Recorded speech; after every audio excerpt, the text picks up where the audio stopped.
Hello, Phil here from Wings of Pegasus and welcome to another analysis video. If you enjoyed this video, please give it a thumbs up and subscribe. So let's get these two up on screen and see how they get on.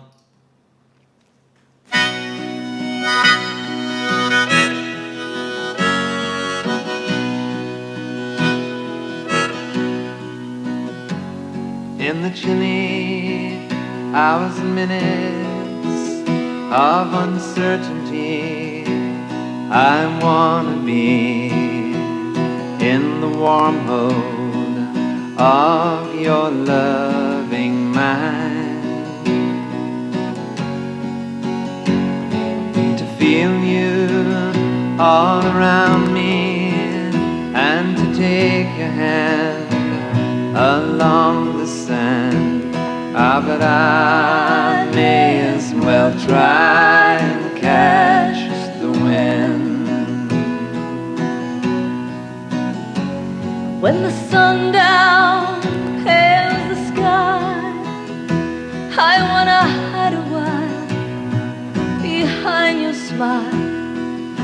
And everywhere I look, your eyes that bind. For me to love you now would be the sweetest thing. Would make me sing.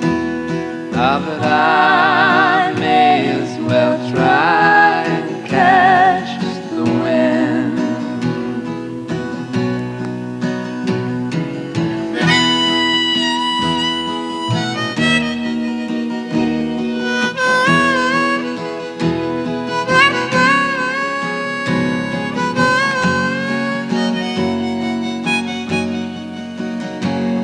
When rain has hung the leaves with tears, I want you near to kill my fears, for to help me to leave all my blues behind.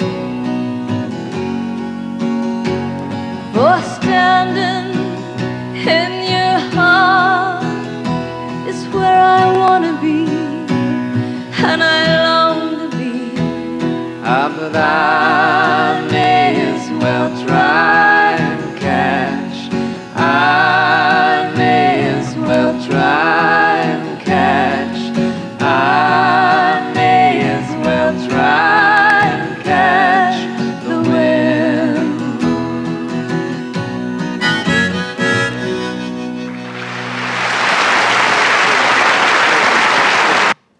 And there we have it. So a short performance for tonight's analysis, and the link to this is going to be in the description below so you guys can watch it over and over again if you want to. But with this performance, there is so much from Donovan and also Crystal Gayle. I have mentioned Crystal's name in various other analysis videos, but I don't think she is on the channel here independently, so maybe a video for the future. But having the vocal ability of Crystal, the way that she just blends in with the harmonies, and this is something to look out for in the verses, when she has the sole lead vocal, she'll lean into the sound a little bit more, bring that microphone closer to her mouth, but then as soon as she did come in behind Donovan's lead vocal, she's got that microphone quite far away in order to just blend it and find where that sweet spot is for the backing harmonies. With Donovan, we have that multi-instrumental ability here. So he's got the harmonica on the go as well as the acoustic guitar, which we will go through in a second. But having that ability to add in the harmonica means that throughout your musical journey, you can visit a different destination and you can make it even more interesting rather than just hearing that acoustic guitar the whole time. And there is a bass in the mix as well, so don't let that fly under the radar. There's a little run happening on the bass as well, which you might think is coming from the guitar, but it is the bass work achieving that. So Donovan, with his guitar work here, we are in this 3/4 time signature. That's the way you want it to move along and the kind of groove you want to get into when you're strumming along with this. This is the kind of thing that with these these stripped back performances, there is actually a lot going on when you imagine where your focus is being pulled throughout the whole performance, because you're never just listening to the guitar. You're never just listening to Crystal's voice. You're never just listening to Donovan's voice. You're never just listening to the harmonica or the bass. It's each little segment coming in and out of the performance and the whole composition, but it's the way that it's delivered dynamically on stage that keeps you interested the whole time. Even though it is stripped back, it is minimal, but it is so well arranged and put together. So if you are wanting to play along with this, it's relatively straightforward from a playing perspective with our chords. We're starting with our A, and the rhythm for this, as I mentioned, 3/4. So you want to have this kind of groove to it. Like that. And interestingly, Donovan, when he's playing his A shape, you can see here that I'm using my first, second and third finger all in a line. He plays that G string with his first finger, brings that second finger over to the D, and the third finger's playing the B string there. Like that. So that's just his personal preference. You'll find that some players play chords differently, but it's the same end result. So playing that A,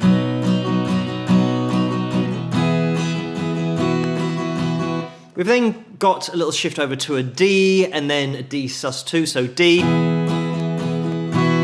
Take off that second finger to make it a sus2, and then we go back to the A again. And back up to the D, and this is all in the verse.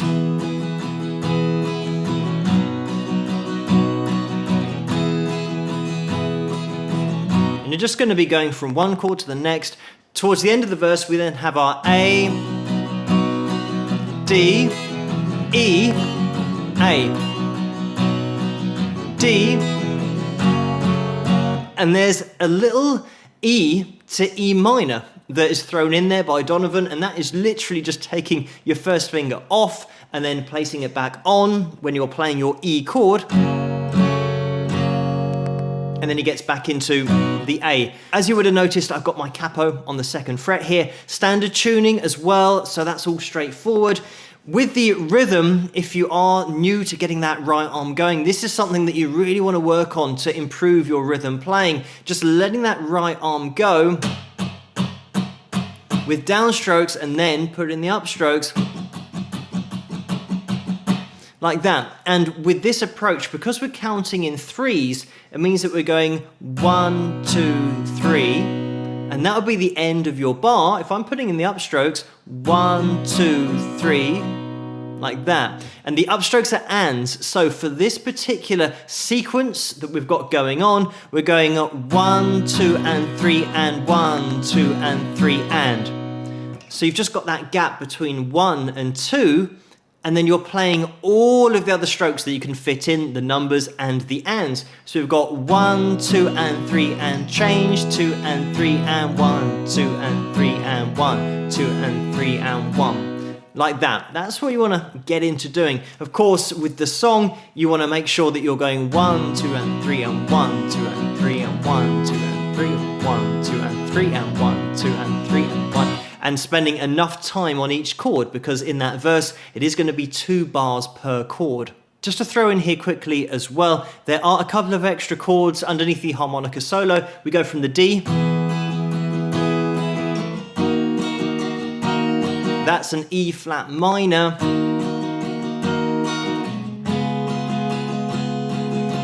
And then we go to the D flat 7th. And then we go into an E, and we go... And then we place in the 7th on the 3rd fret of the B string with the little finger. And then just move it down to the 2nd fret. And then let it go to the open string. And you'll get that little rundown effect. Like that. But jumping back into the vocals, we have this difference in pitch and range between the two vocalists as well. and Donovan is singing around about B2 here. So that's going to be where most guys talk, and probably where my voice is now, around that kind of range. But of course, Crystal is going to be an octave above that, and she's not singing super high. We're talking about maybe G4 and A4 as well, possibly around that kind of area. So you get such a contrast between that lead vocal that Crystal supplies, but also when they harmonize with each other, because those notes are so far apart, and of course tonally they're going to sound different as well. It really gives you a unique sound and is always going to make it interesting to listen to. The other thing about having a male and a female vocalist harmonizing with each other, singing together, is that Donovan's voice down at B2, that's a note that Crystal's never going to be able to get down to, because she's got a female range, and very rarely will you find female singers or just females in general getting down that low. But when Donovan sings to the top of his range, he'll start to get towards the bottom of Crystal's range, which means that she can then take over that range to the top of her range, which means you get such a wide variety of notes and just a wide range that the vocalists can now cover, and it leaves you so many melodic options. You've got everything at your disposal because you've got two voices in totally different ranges that can now complement each other. We haven't got any crazy notes going on here from a range perspective, both male and female, but listen out for the way that Crystal uses her air, and it's something that all of the top vocalists do. They have a connected sound with their vocal cords, and they also let those vocal cords separate just slightly to add a little bit more expression and air into the sound. Crystal does that throughout this whole performance seamlessly. She is bang on pitch the whole time, and it's just that expression that is in there. Another thing that Crystal does throughout this whole performance is apply her vibrato, but sparingly. Sometimes she'll have it within a vocal phrase or just end a line with vibrato, and she'll also end the line without anything, just a straight note, and then disconnect the vocal cords. So you get such variety from her singing, and there's so much expression in there because she isn't always singing with vibrato, and that is sometimes something that can cause a loss of connection with an audience when somebody's constantly hitting you with the same vibrato all the time, especially if it is overly wide, if that frequency is slow and the pitch that it covers is quite dramatic. You can also look out for Donovan's use of vibrato as well. It is in there, it's really subtle, but he does add that to the end of his vocal phrases pretty much consistently throughout the whole performance. And he's also got this vibrato that's a cross between tremolo and vibrato. So when I say tremolo, I'm talking about changing the volume of the note. And if you don't know what I'm talking about, standard vibrato, if I was to hold a note, it would go and I'm changing the pitch there in super slow motion.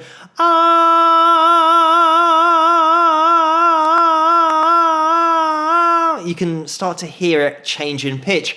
A tremolo vibrato is when you're not changing the pitch, but you're changing the airflow. So you're actually changing the volume of the note that you're singing. So it's typically something that the Bee Gees did when they went, ha, ha, ha, ha, ha. And it's a breathing sound more than an actual connected vocal cord coordination. So when I say that Donovan has that combination of the two, it's like he's applying his vibrato through slightly separated vocal cords. So he gets this kind of sound to it. It might be a little bit faster than that frequency-wise. So going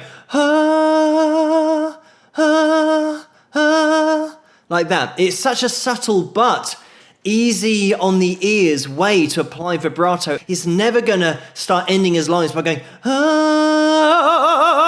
and throw in a really wide classical vibrato. It's all about subtlety with folk music and with this typical singer-songwriter delivery. You want that connection, and once you start to sing a note, even just like that, going there's some expression in there. If I went and suddenly hit you with a wide vibrato, it's like those two notes weren't related. It was like, you're interested in the first one, and then I slapped you in the face with my vibrato afterwards. I don't want this video to go on for too long, but I do want to include some of Donovan's history and his career. He started playing the guitar age 14. He was born in Scotland, by the way, and his family did move to England. He did move around quite a lot, and his family were big fans of folk music. He started busking as well around the UK, and it wasn't until 1964 when he got a management and publishing contract with Pi Records. And I say it wasn't until he was still only 18 years of age at that time, and he recorded a demo which had 10 tracks on it, and one of those tracks was Catch the Wind. Josie was also on that original demo. When he first burst onto the scene, there were a lot of comparisons made between him and Bob Dylan, which you can certainly understand with the singer-songwriter folk sound being in the same genre. But in 1966, he did release Sunshine Superman, and that was a huge hit in the USA. It got to #1 there, and it was more psychedelic and has been referred to as one of the first psychedelic songs to be released. And that was when he was working with Mickie Most. And Mickie Most was a producer. He had a long relationship with Mickey in the studio. And the news reported, unfortunately, that Donovan had agreed to sign with Epic Records, and that song hadn't been released yet in the UK, Sunshine Superman. So it got delayed by 6 months because they had to sort out the contracts. Obviously, Pi Records weren't happy reading in the news that Donovan was going to sign with Epic. But anyway, they did finally sort that out, and it was released in the UK in December of 1966. So as I said, 6 months later, and it got to #2 in the charts here, so it still was massively successful. So he did actually sign with Epic Records in 1966 for $100,000, and the album, Sunshine Superman, that was a huge hit as well. It got to #11 in the album charts. He also released Mellow Yellow the same year at the end of 1966. That was another monster hit. It got to #2 in the charts in the USA, and the album got to #14 in the album charts. It was in that year, 1966, that he was arrested for cannabis possession, and this is something that happened to a lot of band members and bands at that time. I think they all got together and smoked some cannabis, and it resulted in Donovan being refused entry into the USA until late 1967. It was in that year that he released There Is a Mountain, and that was a huge hit. It got to #11 in the USA and #8 in the UK charts, and he also released his album A Gift from a Flower to the Garden in that same year, 1967, which got to 19 in the US charts. In 1968, he helped out John Lennon with his fingerstyle ability on the guitar, but he also released Hurdy-Gurdy Man. That song was intentionally written for Mac McLeod, who was in a band called Hurdy-Gurdy, but it just didn't materialize. He also wanted to get that song to Jimi Hendrix because it was slightly heavier than his normal sound, but Jimmy was on tour at the time, so Mickey convinced Donovan to record his own version of his song, and it did really well. It got to #5 in the USA and also got to #5 in the UK. And a point of reference is that Jimmy Page was one of the studio players on that song. In 1968, he had another huge hit with Atlantis, and in 1969, Donovan's Greatest Hits was released, and that album did really well. It got to #4 in the US charts and sold over 1 million copies. He also released in 1969 Barabajaggle, and that included the original Jeff Beck group as a backing band, and that did really well here in the UK. It got to #12 in the charts. It was in late 1969 that, unfortunately, the relationship between Donovan and Mickie Most broke down, and they didn't work together in 1970 when Donovan released Open Road, which was a huge hit. It got to #16 in the US charts. It wouldn't be until 1973 that they worked together again on Cosmic Wheels, which got into the top 20 of the US charts and the UK charts. In the 1970s, he continued to record and release albums, but the mainstream taste had changed a little bit because of punk music, especially towards the late 70s. That was really in full flow. But in the 1980s, he released 3 more albums and had occasional appearances. In 1990, released 2 more albums, continued throughout the 2000s, having 4 album releases up until 2010. The latest album to be released was in 2013, and that was Shadows of Blue. He was also inducted into the Rock and Roll Hall of Fame in 2012 and the Songwriters Hall of Fame in 2014, but it's great to have a look back at these 2 in full flow with fantastic vocal delivery, but it also shows you how much can be achieved with such a stripped back setting. Some great voices and multi-instrumental ability. Thank you guys so much for suggesting this video for me to take a look at, and keep those suggestions coming in the comments below. Let me know what you guys think, and if you enjoyed this video, please give it a thumbs up and subscribe, and I'll see you guys at the next one. Rock!